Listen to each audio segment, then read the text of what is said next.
ಕೊಪ್ಪಳ ಜಿಲ್ಲೆಯಲ್ಲಿ ಗಂಗಾವತಿಯನ್ನ ಪ್ರತ್ಯೇಕ ಜಿಲ್ಲೆಯಾಗಿಸಿ ಕಿಷ್ಕಿಂಧ ಜಿಲ್ಲೆ ಎಂಬ ಹೆಸರಿನಿಂದ ಘೋಷಿಸಲು ಆಗ್ರಹಿಸಿ ಬೃಹತ್ ಮಟ್ಟದ ಹೋರಾಟ ಜೋರಾಗಿದೆ.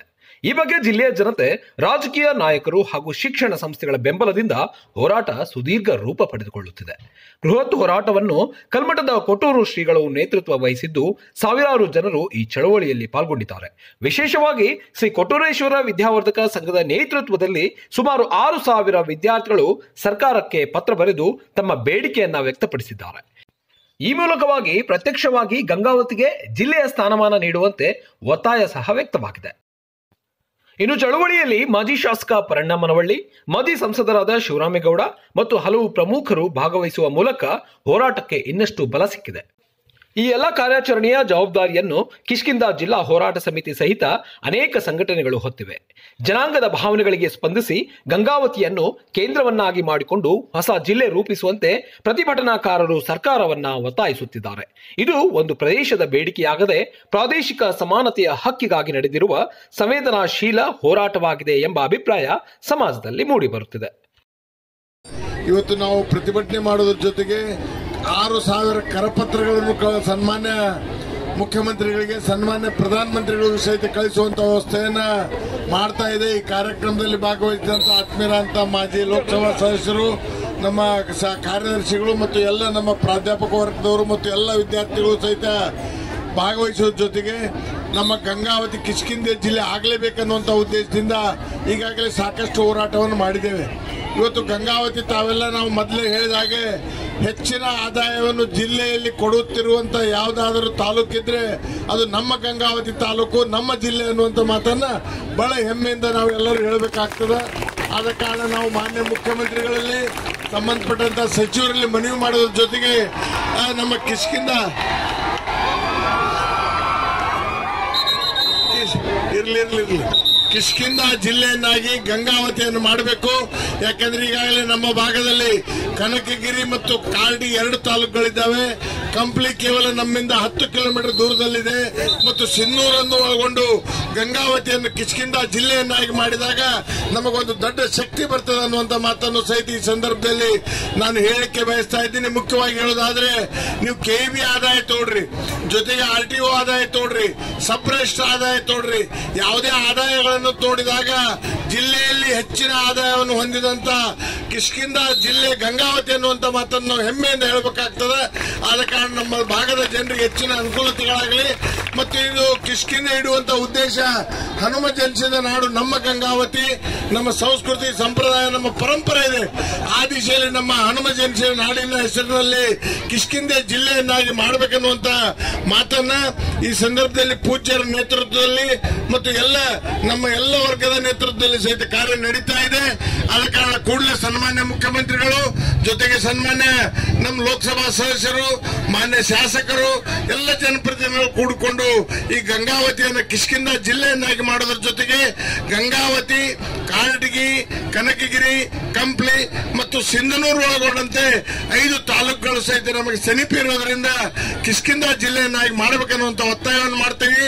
ಜೊತೆಗೆ ಇದಕ್ಕೆ ಉಗ್ರವಾದ ಹೋರಾಟವನ್ನು ಅನಿವಾರ್ಯವಾಗಿ ಮಾಡಬೇಕು ಬಂದ್ರೆ ಎಲ್ಲರೂ ಕೂಡಿಕೊಂಡು ಉಗ್ರವಾಗಿ ಹೋರಾಟವನ್ನು ಸಹಿತ ನಾವು ಮಾಡ್ತೀವಿ ಅನ್ನುವಂತ ಮಾತನ್ನ ಮುಖ್ಯವಾಗಿ ನಾನು ಹೇಳಲಿಕ್ಕೆ ಬಯಸ್ತಾ ಇದ್ದೀನಿ. ಅಂದ್ರೆ ಬಹುಶಃ 1997ರಲ್ಲಿ ಜಿಲ್ಲೆ ಮಾಡ್ತೀವಿ ಅಂತ ತಿಳ್ಕೊಂಡು ಅವಾಗ ಬಂದಿದ್ರು. ನಾನು ಹೇಳಿದ್ನಲ್ಲ, ನಮ್ಮ ಮುಖಂಡರು ಅವಾಗೆಲ್ಲ ಮಕ್ಕೊಂಡ್ಬಿಟ್ಟಿದ್ರು, ಯಾರಿಗೂ ಕೇಳಿಲ್ಲ ಆ ಶಬ್ದ ಜಿಲ್ಲೆ ಮಾಡ್ತೀನಿ ಅನ್ನೋದು ಯಾರಿಗೂ ಕೇಳಿಲ್ಲ. ಆದ್ರೆ ಏನು ಕೊಪ್ಪಳ ಜಿಲ್ಲೆ ಆದ ಮೇಲೆ ಮತ್ತೆ ನಮಗೀಗ ಪುನಃ ಎಚ್ಚರವಾಗಿದೆ. ನಾವು ಕೇಳಿದಿಷ್ಟೇ, ಕಿಷ್ಕಿಂಧ ಜಿಲ್ಲೆ ಆತಂದ್ರ ಇದು ಬಹಳ ಅಭಿವೃದ್ಧಿ ಆಗ್ಲಿಕ್ಕೆ ಸಾಧ್ಯ ಇದೆ. ಮಗ್ಲ ಹಂಪಿ, ಇಲ್ಲಿರ್ತಕ್ಕಂಥ ಆನೆಗುಂದಿ, ಇಲ್ಲಿ ಬೆಳೀತಕ್ಕಂಥ ದೊಡ್ಡ ಪ್ರಮಾಣದ ಭತ್ತ, ಜೊತೆಗೆ ಇವತ್ತ ಪರಣ್ಣ ಶಾಸಕರು ಹೇಳಿದ ಹಾಗೆ ಇವತ್ತ RTO ಆಫೀಸ್ ಇರಲಿ, ಇವತ್ತು ಇನ್ನುಳಿದ ಯಾವುದೇ ಮೂಲ ದೊಡ್ಡ ಮೊತ್ತ ಎಲ್ಲಿಂದಪ್ಪ ಅಂದ್ರೆ ಅದು ಗಂಗಾವತಿ ತಾಲೂಕಿನಿಂದ.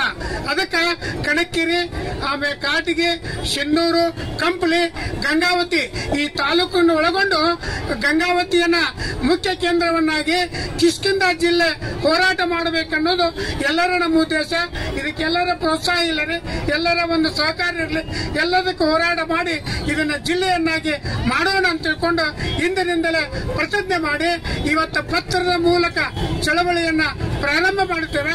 ನಂತರ ಒಂದೊಂದು ರೂಪರೇಷೆ ಹಾಕಿಕೊಂಡು ಈ ಜಿಲ್ಲೆಯನ್ನ ಹೋರಾಟ ಮಾಡಿ ತೆಗೆದುಕೊಳ್ಳಬೇಕಂತ ತಿಳ್ಕೊಂಡು ಎಲ್ಲರ ಆಸೆ ಇದೆ. ಅದರಂತೆ ಆಸೆಯನ್ನು ಭಗವಂತ ಕರುಣಿಸಲಿ ಅಂತ ತಿಳ್ಕೊಂಡು ಹಾರೈಸಿ ಇವತ್ತ ನಮ್ಮ ವಿದ್ಯಾಸಂಸ್ಥೆಗಳ ಮೂಲಕ ಎಲ್ಲ ವಿದ್ಯಾರ್ಥಿಗಳಿಂದ 6,000 ಪತ್ರಗಳನ್ನ ಇವತ್ತ ಪ್ರಧಾನಮಂತ್ರಿಯವರಿಗೆ ಪತ್ರ ಮುಖೇನ ಇವತ್ತಾಗಲಿಗೆ ಅರಿಕೆ ಮಾಡಿಕೊಂಡಿದ್ದೇವೆ. ಬಹುಶಃ ಪ್ರಧಾನಮಂತ್ರಿಗಳು ಇದನ್ನ ಗಣನೆಗೆ ತೆಗೆದುಕೊಂಡು ಇದನ್ನ ವಿಚಾರ ಮಾಡಿ ಬಹುಶಃ ಇದಕ್ಕೆ ಅವಕಾಶ ಕೊಟ್ರೆ ಬಹಳ ಒಳ್ಳೆಯದಾಗುತ್ತೆ. ಆದಷ್ಟು ಬೇಗ ಜಿಲ್ಲೆ ಆಗಲಿ ಅಂತ ತಿಳ್ಕೊಂಡು ನಮ್ಮೆಲ್ಲರ ಆಗ್ರಹ ಹೋರಾಟ ಮತ್ತೆ ಮುಂದುವರಿಯೋಣ ಅಂತೇಳಿ ನನ್ನ 4 ಮಾತುಗಳಿಗೆ ವಿರಾಮ ಕೊಡ್ತಾ ಇದ್ದೇನೆ. ಕೊಪ್ಪಳ ಜಿಲ್ಲೆ ಗಂಗಾವತಿಯು ಕಲ್ಯಾಣ ಕರ್ನಾಟಕದ ಬೃಹತ್ ಸಂಖ್ಯೆಯುಳ್ಳ ವಾಣಿಜ್ಯ ವಹಿವಾಟಿನ ಕೇಂದ್ರವಾಗಿದೆ. ಭತ್ತದ ಕೃಷಿ ಮತ್ತು ಅಕ್ಕಿ ಉದ್ಯಮ ಇಲ್ಲಿ ಮುಂಚೂಣಿಯಲ್ಲಿ ಇದ್ದು ಹಾಗಾಗಿ ಗಂಗಾವತಿ ಕರ್ನಾಟಕದ ಭತ್ತದ ಕಣಜವೆಂದು ಹೆಸರುವಾಗಿದೆ. ಜೊತೆಗೆ ಗಂಗಾವತಿ ತಾಲೂಕು ಪ್ರದೇಶ ಇತಿಹಾಸ ಕಾಲದಿಂದಲೂ ಆದಿಮಾನವನ ವಸತಿ ಮತ್ತು ಚಟುವಟಿಕೆ ಸ್ಥಳವಾಗಿತ್ತು. ಇಲ್ಲಿ ದಕ್ಷಿಣ ಭಾರತದಲ್ಲಿ ಅತ್ಯಂತ ಮಹತ್ವವಾದ ಆದಿಮಾನವನ ನೆಲೆ ಎಂದು ಗುರುತಿಸಲ್ಪಟ್ಟಿರುವ ಹಿರೇಬೆಣಕಲ್ ಮೊರರೆ ಗುಡ್ಡ ಶಿಲಾ ಸಮಾಧಿಗಳಿವೆ. ಪೌರಾಣಿಕವಾಗಿ ಪಂಪಾ ಕ್ಷೇತ್ರವೆಂದು ಗುರುತಿಸಲ್ಪಟ್ಟಿರುವ ಆನೆಗುಂದಿ ಗಂಗಾವತಿ ತಾಲೂಕಿನಲ್ಲಿದೆ. ಈ ಭಾಗವನ್ನು ರಾಮಾಯಣದ ಕಾವ್ಯದಲ್ಲಿ ಉಲ್ಲೇಖವಾಗಿರುವ ವಾನರ ರಾಜ್ಯ ಕಿಷ್ಕಿಂಧೆ ಎಂದು ಇತಿಹಾಸವಿದೆ. ಜೊತೆಗೆ ಇಲ್ಲೇ ಆಂಜನೇಯ ಜನ್ಮಸ್ಥಳವಾದ ಅಂಜನಾದ್ರಿ ಪರ್ವತ ಇದೆ. ಆಂಜನೇಯನ ದರ್ಶನಕ್ಕೆ ದೇಶದ ಮೂಲೆ ಮೂಲೆಗಳಿಂದ ದಿನಂಪ್ರತಿ ಸಾವಿರಾರು ಭಕ್ತಾದಿಗಳು ಆಗಮಿಸುತ್ತಿದ್ದಾರೆ. ಅದೇ ರೀತಿ ಕನ್ನಡ ನಾಡಿನ ಗಂಡುಗಲಿ ಎಂದು ಹೆಸರಾದ ಕುಮಾರರಾಮನ ಕುಮಟದುರ್ಗ ಗಂಗಾವತಿ ತಾಲೂಕಿನ ಗಡಿ ಭಾಗದಲ್ಲಿದೆ. ವಿಜಯನಗರ ಸಾಮ್ರಾಜ್ಯಕ್ಕೆ ತಡಿ ರಾಜ್ಯವಾದ ಕನಕಗಿರಿ ಗಂಗಾವತಿಯಿಂದ 20 ಕಿಲೋಮೀಟರ್ ದೂರದಲ್ಲಿದೆ. ವಿಶ್ವ ಪ್ರಸಿದ್ಧ ಹಂಪಿ ಗಂಗಾವತಿಯಿಂದ ಕೇವಲ 15 ಕಿಲೋಮೀಟರ್ ದೂರದಲ್ಲಿದೆ. ಹೀಗೆ ಸುತ್ತಮುತ್ತಲಿನ ಭೌಗೋಳಿಕವಾಗಿ ಚಾರಿತ್ರಿಕವಾಗಿ ಅಪಾರ ಪರಂಪರೆಯನ್ನು ಹೊಂದಿದ್ದು ನೆಲೆಯ ಗಂಗಾವತಿ. ಜೊತೆಗೆ ಗಂಗಾವತಿ ನಗರದಿಂದ ನೇರವಾಗಿ ಹುಬ್ಬಳ್ಳಿ, ಧಾರವಾಡ, ಯಾದಗಿರಿ, ಗುಲ್ಬರ್ಗ, ಬಳ್ಳಾರಿ, ಕರ್ನೂಲು, ಚಿತ್ರದುರ್ಗ ಮುಂತಾದ ಪ್ರಮುಖ ನಗರಗಳಿಗೆ ನೇರ ರಸ್ತೆ ಸಂಪರ್ಕಗಳಿವೆ ಮತ್ತು ಮುಂಡ್ರಾಬಾದ್ ಮಹಬೂಬ್ ನಗರ್ ರೈಲ್ವೆ ಯೋಜನೆ ಸಂಪರ್ಕದಿಂದಾಗಿ ಗಂಗಾವತಿಗೆ ನೇರ ಹುಬ್ಬಳ್ಳಿ ರೈಲ್ವೆ ಸೌಲಭ್ಯ ದೊರೆತಿದೆ. ಗಂಗಾವತಿ ರೈಲ್ವೆ ನಿಲ್ದಾಣದಲ್ಲಿ ಸರಕು ಸಾಗಾಣಿಕೆ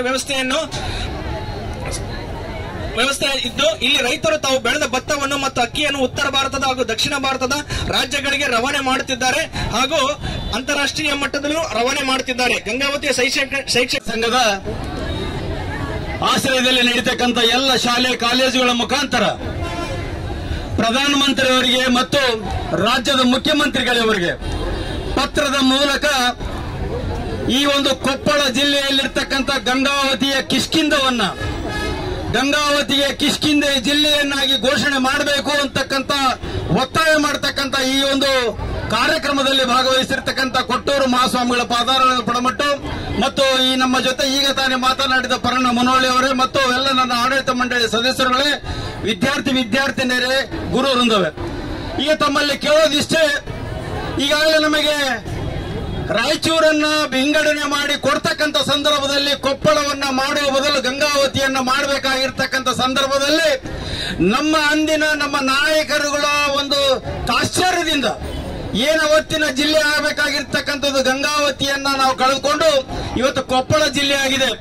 ಆದರೆ ಪುನಃ ಇವತ್ತು ನಾವು ಗಂಗಾವತಿ ಐತಿಹಾಸಿಕ ಪ್ರಸಿದ್ಧವಾಗಿರ್ತಕ್ಕಂಥ ಕಿಷ್ಕಿಂಧೆಯ ಇಡೀ ರಾಷ್ಟ್ರಕ್ಕೆ, ಇಡೀ ವಿಶ್ವಕ್ಕೆ ಇವತ್ತು ಆಂಜನೇಯನ ಜನ್ಮಸ್ಥಳ ಅಂತಕ್ಕಂಥದ್ದು ಏನು ನಮ್ಮ ಈ ಭಾಗದಲ್ಲಿ ಪೇಟಿಗೆ ಜೊತೆ ಇವತ್ತು ಇತಿಹಾಸ ಪ್ರಸಿದ್ಧವಾಗಿರ್ತಕ್ಕಂಥದ್ದು, ವಾಣಿಜ್ಯದಲ್ಲಿ ಅತಿ ಹೆಚ್ಚಿನ ಇವತ್ತು ನಮ್ಮ ಭತ್ತದ ನಾಡಂದ ಕರೆಯಲ್ಪಡ್ತಕ್ಕಂಥ ಗಂಗಾವತಿಗೆ ಮತ್ತು ಇವತ್ತು RTO ಇರ್ಬೋದು, ರೆವಿನ್ಯೂ ಇರ್ಬೋದು, ಬೇರೆ ಯಾವುದೇ ಒಂದು ರಂಗದಲ್ಲಿ ನೋಡಿದ್ರೆ ಅತಿ ಹೆಚ್ಚಿನ ಇವತ್ತು ಗಂಗಾವತಿ ಜನಸಂಖ್ಯೆ ಹೊಂದಿರತಕ್ಕಂಥದ್ರ ಜೊತೆಗೆ ಇವತ್ತ ಪ್ರಸಿದ್ಧಿಯನ್ನು ಪಡೆದಿರ್ತಕ್ಕಂಥ ಗಂಗಾವತಿಯನ್ನ ಈ ನಮ್ಮೆಲ್ಲರ ಒತ್ತಾಯ ಇವತ್ತೇನು ನಾವು ಇಡೀ ನಮ್ಮ ಮಕ್ಕಳಿಂದ ಇವತ್ತು ಅವರಿಗೆ ಜಾಗೃತಿ ಬಂದಿದೆ. ನಮಗೂ ಕೂಡ ಇವತ್ತು ಕಿಷ್ಕಿಂಧೆ ಜಿಲ್ಲೆ ಆಗಬೇಕು ನಮ್ಮ ಭಾಗದಲ್ಲಿರ್ತಕ್ಕಂಥದ್ದು.